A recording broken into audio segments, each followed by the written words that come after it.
I've been hearing this idea of America as an idea or America as a proposition nation kind of gain a lot of traction lately, make a resurgence, and I guess what that means essentially is that it's a nation that is founded not on like a core ethnicity or a core culture, but a common creed or an ethos that everyone can or anyone can opt into if they're willing and able.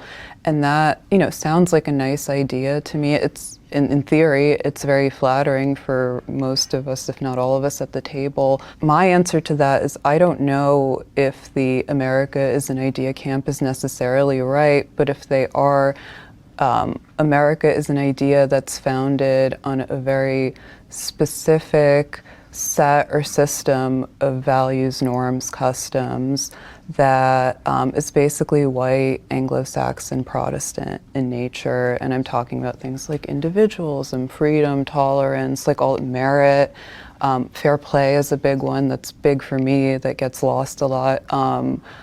Honor as a personal commitment versus as a kind of social mechanism, which you see in a lot of like Eastern and Middle Eastern countries and that sort of thing. Say more about that honor. That's fascinating to me. I mean, I think like, double click on that. I think the Anglo concept of honor is motivated from within the individual. It dovetails with the idea of like individualism and freedom. And I think in most other cultures, honor is something that's much more socially determined, that depends on saving face or being a member of your community. It's much more collectivist in nature. But isn't the whole idea of America is that we can accommodate both concepts? Yeah. That, we can come over here and we can have honor, we can have a community within our particular ethnic cultures, but we also have this larger thing that we all agree to abide by, and we're proud of that. Yeah, it's sort of like what John Murray Cudahy called the civil religion, right? Mm-hmm.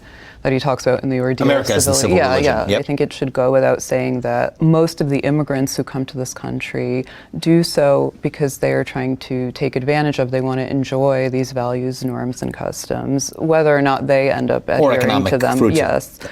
And I think it should also go without saying that when you profoundly alter the nation's demography through immigration, both legal and illegal, those ideals there will be a point of critical mass where those ideals do come under threat one way or another. And I think how we reconcile that is really the question for the future. And the fact is, like, this diversity, which is, a strength, I think people miss the point of that statement, because when they say diversity is strength, I think the strength does lie specifically in our difference, not in our commonality very often, but you have to, accommodate